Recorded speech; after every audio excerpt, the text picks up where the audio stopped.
Before summer wildfire season hits, Wildland firefighters spent springtime preparing for what could be months on the fire line.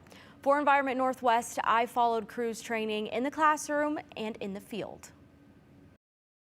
You and your shovel's gonna save the day. We're gonna start a fire here shortly. Smoke drifted through ponderosa pines in the Boise National Forest. Make sure that everything kind of fits within our parameters. As crews closed in on flames, training for the moment a real fire calls them into action. Moving.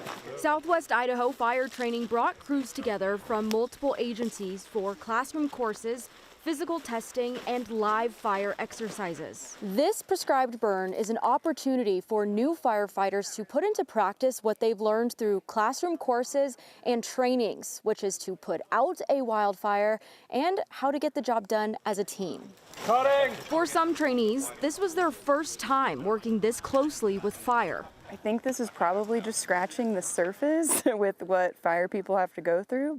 Kaylee Fritchen is now one of Idaho's newest wildland firefighters. Turn around and head back down your line, improving it. This fire course up until today did prepare us really well to focus on communication, how to communicate properly when you're on the line and in the field. It can be tough. It's a physical job. Leaders like Colby Bertolotto say good training is more than learning how to hold a tool. Learning a lot about that teamwork and camaraderie and just how much more effective you are working together as a crew versus one person. Before setting foot near flames, crews spent days in a classroom. It's a lot of, learning about fire behavior, weather. And communication, all critical skills for success and survival. This is really the foundation. Then comes the physical work. There'll probably be some tired people and probably some sore feet and blisters. Hike to the burn. There's a lot of situations where crews have to hike 2 or 3 miles in. Carry the gear. Fire-resistant clothing, heavy-duty boots,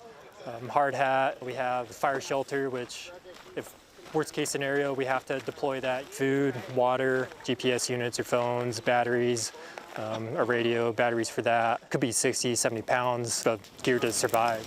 Build containment lines. Hey, watch out when your head's coming down. And dig down to the mineral soil to stop the spread. We were receiving a lot more of the smoke, and it's hard to be in that environment. Even in a controlled training environment, firefighters are taught to treat every fire seriously. This is a little bit more of a controlled environment, but there are factors we can't control. A lot of this stuff, it's in the forest and it's remote. Veteran firefighters like Bertolotto say the training never stops. Even a 20-year firefighter, every day can be training. You learn something every day. Always gearing up for when the call comes in. Even when we're not on fires, you're always preparing for the next one. For Environment Northwest, I'm Audrielle Tackett.